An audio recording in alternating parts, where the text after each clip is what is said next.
Pablo Vegas, CEO of ERCOT. Thanks so much for taking the time and speaking with us. We appreciate it. Thanks, John. Thanks for having me on today. So first, I want to ask you, we saw temperatures into the teens, somewhere single digits. We saw snow, we saw freezing rain, depending on where you were. How would you say the grid has handled that? How has it fared over the last few days? I think the grid has really stood up well to the test this winter event. It has been cold, and that cold came in early. It came in a little lower than anybody was forecasting at the end of last week. So it turned out to be quite a cold winter weather event. And you're right, it stressed and pushed things, but we were able to keep the lights on throughout. Everybody, from the power generators, did a fantastic job, whether they're the thermal plants, the renewables, or the newest technology we have, the batteries on the system. All of them did really well. And the Texans and consumers and businesses did really well too, because they responded when we made that call for conservation, and we saw a real impact of that. Yeah, I mean, you mentioned kind of the new technology. Do you really feel the changes that have been made since the storm 3 years ago have bolstered the grid in situations like this? Without question, it has made a significant difference. Couple of things. So, now we are inspecting weatherization programs that every power plant in the state has to do every winter and every summer. And we make sure that the plants are ready to run. As a result, we saw the lowest level of forced outages on those power plants this winter compared to the last couple of years. So that it's working. And in addition, you got things like firm fuel supply now, which is an alternate fuel supply in case there's a gas issue. Power plants can keep running. So those things have absolutely made a difference in these last couple of years. And we have more generation resources operating on the grid today than we did at any point in time before. How close did we get to potentially having rotating outages during this event? We all get stressed out when we see the supply and demand getting a little close there. In reality, how close were we to rotating outages? So the forecast showed the supply and demand getting much closer than in reality we ended up getting. So this morning we were showing the tightest potential reserve margin. At one point yesterday, it looked like it was negative. And then as we kind of went later into the evening and we got all of the commitments for the various power plants, we saw that margin improve. And then this morning, because of the conservation, we saw an incredible response from that. I'll give you an example. In the Houston area, it was 7 degrees colder this morning than it was last night, but the electric demand went down by 500 megawatts this morning compared to last night. That usually works in the opposite direction. When it gets colder, the demand goes up. But that conservation impact was significant, and we felt that across all the major metroplexes.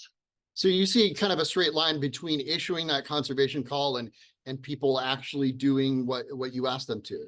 There is. We definitely can see the impact of that. We see it on the individual, in terms of the consumer class, and we also see it across businesses too, and large industrials, and everybody from the mom and pop businesses to homeowners all the way to the big companies. We can see the impact of their response. So we saw the call, on Monday and today, and obviously we saw several over the summer. Is there a point where it's not sustainable to constantly be asking people to conserve, where you start looking at kind of a more long-term solution to that supply demand puzzle? Absolutely, and it's something that we're always thinking about is how do we continuously build our way towards meeting the future demands of this Texas grid, not just the ones of today. And we know Texas is going to continue to grow. We're going to continue to see businesses and people move here. So we're going to have to find ways to continue to invest in a balanced set of resources, both on the supply side, as well as we want to really expand that demand response capability so that more people can participate in it with financial benefits.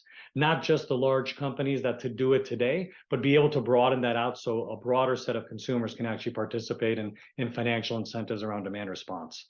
So you're talking about incentivizing energy efficiency, essentially, right? That's right. Incentivizing that, and incentivizing, if you get to a period of time where we say, hey, like we've asked before, we know that during this couple of hours, it's going to be really cold or it's going to be really hot. Rather than just asking somebody to conserve, having a financial incentive behind conserving during those periods of time. That's something that I think we can broaden those programs, and that's something we want to work with the Public Utility Commission and with the market at large to develop in the coming year. Yeah, I know some individual utilities are doing things like that, like Austin Energy, where, if you have a smart thermostat, it can kind of automatically be adjusted based on whether we're in, peak demand time. Is that something that could happen or will happen on a statewide level at some point? That's exactly what I'm talking about. Exactly something just like that, where you could have people who have the kind of, thermostats or the kinds of programs with their local utilities, and we could get more broad participation at large across the state so that everybody can participate when we have these types of conservation events. And that can be part of the portfolio of tools that ERCOT can use as we move forward. I think one of the thoughts a lot of us had during this winter weather event is, okay, it's cold. We saw a little precipitation, but it's not nearly as bad as it was back in 2021. If our supply and demand are this tight during something like this, can we get through something like we saw in 2021? And can you guarantee that we wouldn't have outages if something like that were to repeat itself? There's no question that we benefited in this event from having less snow, less icing throughout the state. That was a big part of the event that happened in 2021. But I really believe that the investments and the improvements in reliability and in resiliency, the weatherization programs, I really believe those would have had a very meaningful impact if we were to have an event that had those characteristics today. Now, there's never any guarantees because every storm is different and every situation is different.